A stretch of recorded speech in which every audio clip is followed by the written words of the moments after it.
It's all, in my opinion, a different name for the same thing. Right. Some people call it emotional intelligence. Some people call it emotional regulation. Some people call it social and emotional learning is often the term that's used in an education environment. But in my mind, it's essentially all about learning to be with your emotions rather than ignoring them, minimizing them, or shutting down, and learning to, again, respond with curiosity for how to get your needs met in effective ways. And then when you add the other people in, like you would as a parent or a kid in a classroom or a teacher or somebody at work, it's about learning effective skills for how to um, communicate your own needs, listen with the intent of understanding the other person's needs, and then identifying solutions that will, acknowledge the needs of both people. Yeah, it sounds to me like what you just described is actually needed for adults to adults as well as adults to parents as well, right? Yeah, again, it's the life skill that supports our success in our personal relationships, our professional work, and our overall health. So, absolutely. It's, Mm, I happen to focus in on working with parents and how they can build their own emotional regulation and how they can raise emotionally regulated adults. But for sure, this is a class that every human being could take. mm. Yeah, definitely. I mean, one of the things that I guess kind of intrigues me, I've studied emotions for a long time, and one of the things I learned a long time ago, probably almost 20 years ago now, is that, and I think this comes from traditional Chinese philosophy, is that when something happens, we have an emotion. It could be fear, it could be anger, it could be grief, whatever. And when when the emotion first comes into the body, it tends to go to the diaphragm, which is known as the halfway house of emotions. And then there's different options in terms of how you could release that emotion. One can be verbally. So you might scream, you might shout, whatever, but that's considered a healthy way to get rid of the emotion. Another healthy way to get rid of the emotion, it actually gets digested through the digestive tract. And you might even hear like a tummy rumble or gurgle or something like that as the emotion Hmm. kind of leaves the body, so to speak.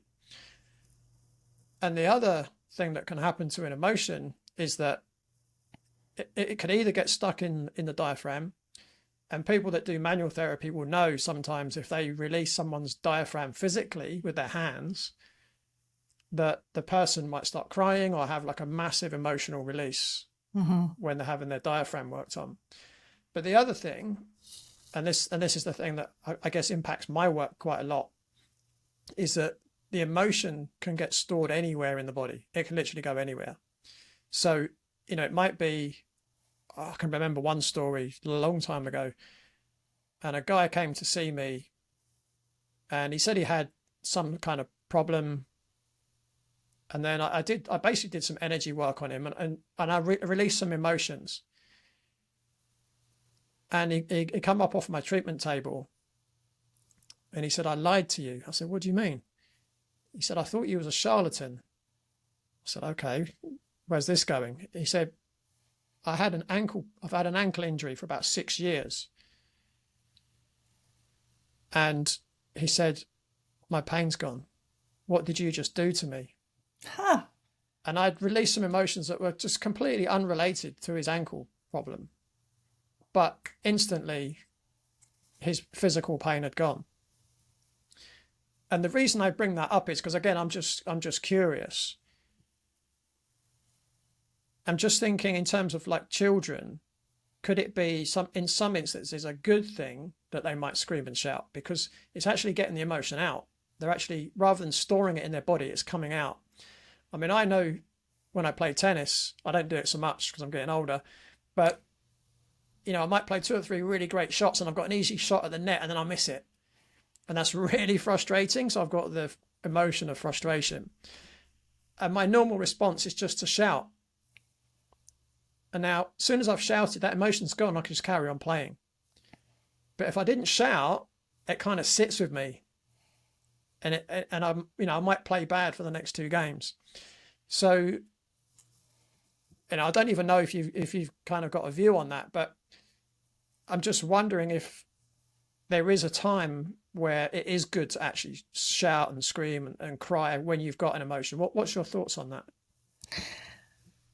Yes, I think this is, I love that you brought this up because it really gets right to co-regulation, which is essentially what co-regulation is it's recognizing our children's challenging behavior as dysregulation rather than assuming, as we are taught to do as parents, that our kids' behavior is intentional for the purpose of getting their way. And not to say that that can't happen, because if we're parents who, when we say no to the cookie or to the toy or to the turning off the video game, our child escalates, and then ultimately we say, oh, okay, because we're uncomfortable with emotions and we need to shut them down and make them go away, as opposed to being comfortable with setting a limit and allowing for the emotions that come along with that limit.